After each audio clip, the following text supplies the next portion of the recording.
Korang dah belajar sikit, buat game main dengan diri sendiri. Remember, bila dah ramai tu, jangan jadi ruangan menjemah. Korang bayangkan, selama ni korang belajar dalam bilik, at the same place, you are stuck.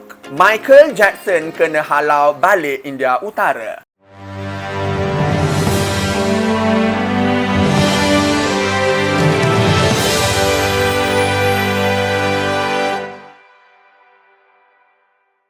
Hai, Assalamualaikum warahmatullahi wabarakatuh and welcome back to my channel. Pada hari ini, kepada mereka yang belum lagi kenal saya, nama saya ialah Sir Denny.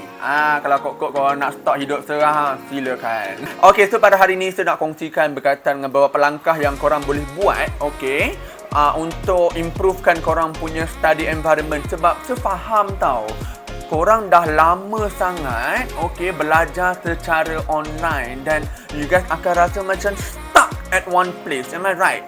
So jadi hari ni saya akan kongsikan 5 langkah untuk improvekan korang punya study environment on how to make it fun in a very conducive study environment.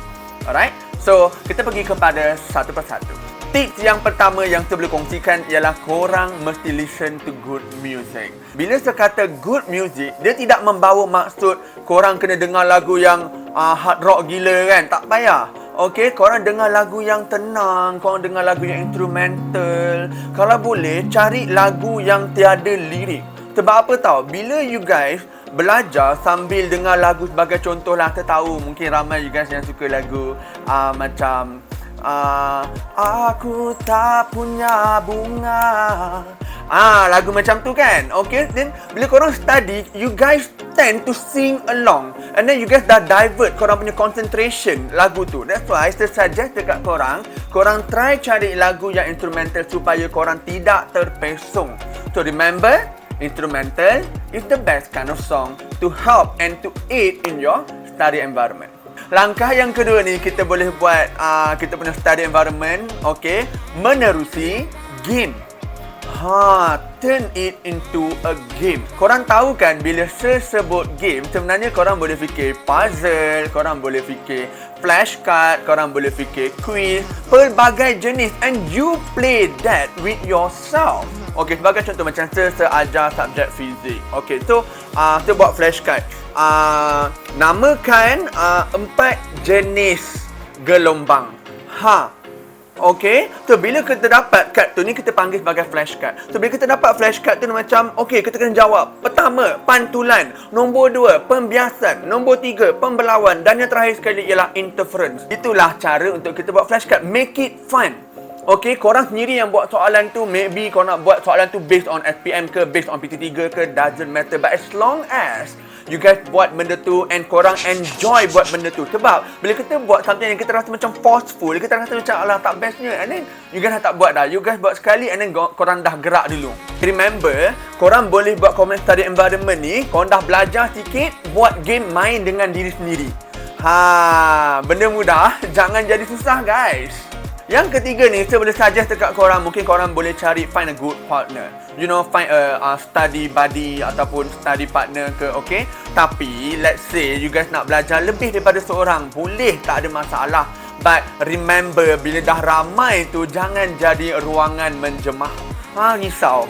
Sebab apa? Bila korang dah ramai sangat, dia dah tak jadi belajar. Dia dah jadi macam korang dah lari. Korang dah terpesong daripada tujuan utama korang. Tujuan utama korang ialah apa? Untuk belajar.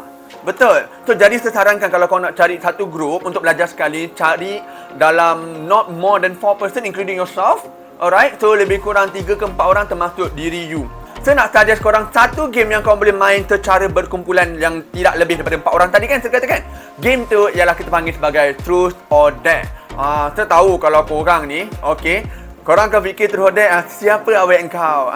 Tak jawab, tak boleh, tak nak. Dengar betul-betul. Truth or Dare version educational. Langkah pertama, you guys tanya soalan yang relate kepada topik tu. Sebagai contoh, macam saya tertanya untuk subjek English. Berikan hukum untuk present continuous tense. Kalau orang tu jawab salah, dia kena denda. Denda dia simple je. Korang suruhlah dia buat nota tu balik sebanyak 5 kali dan kena hantar dalam grup korang berempat sebagai contoh. And then kita proceed kepada next person. So kita buat truth or dare in terms of Ya, betul. In terms of education. Kita pergi kepada langkah yang keempat. Langkah yang keempat ni, saya nak suggest dekat korang, please study somewhere different than inside your room. Korang kena cari tempat lain atau cari pot lain untuk belajar. Sebab apa? Bila kita belajar, korang bayangkan selama ni korang belajar dalam bilik, at the same place, you are stuck. Kepala otak you tengok dinding yang sama. Sebagai contoh, dinding you berwarna oren. Oren lah setiap hari awak nampak. So, jadi dekat sini, saya nak cakap dekat korang, cari somewhere different. Saya faham, at this rate, kita dengan COVID ni susah nak keluar kan. So, jadi, saya boleh saja kat korang, mungkin keluar daripada bilik. Mungkin korang boleh belajar dekat luar rumah, dekat you punya laman rumah. Korang boleh belajar dekat ruang tamu. Korang boleh belajar dekat pelbagai jenis tempat lagi, as long inside your house. As long it's safe untuk you. Okay? Dan, langkah yang terakhir ialah menggunakan mnemonic. First of all, korang kena bezakan antara mnemonic dan juga akronim. Apa beza dua ni? Simple je. Kalau akronim, sebagai contoh, you akan kata Kuala Lumpur Convention Centre, KLCC. Itu jelah akronim. KLCC. Manakala kalau mnemonic ni, sebagai contoh, saya selalu ajar student saya macam mana nak hafal warna-warna pelangi mengikut turutan. Kerana itu sangat penting dalam tajuk gelombang. Sebagai contoh, dengar tu betul. Michael Jackson kena halau balik India Utara. Merah, jingga dan sebagainya. Dengan menggunakan mnemonic ni, korang sebenarnya lebih mudah untuk faham berkaitan dengan satu formula ke, satu teori ke dan sebagainya. So, it is very important for you guys to start using mnemonic. Dah banyak kan saya kongsi? Nanti insyaAllah saya akan kongsikan lagi banyak lagi cara yang fun untuk korang gunakan ketika korang nak belajar. Untuk, orang kata apa? Untuk elevate your study environment. InsyaAllah kita jumpa lagi dekat video yang seterusnya. Assalamualaikum. Annyeong.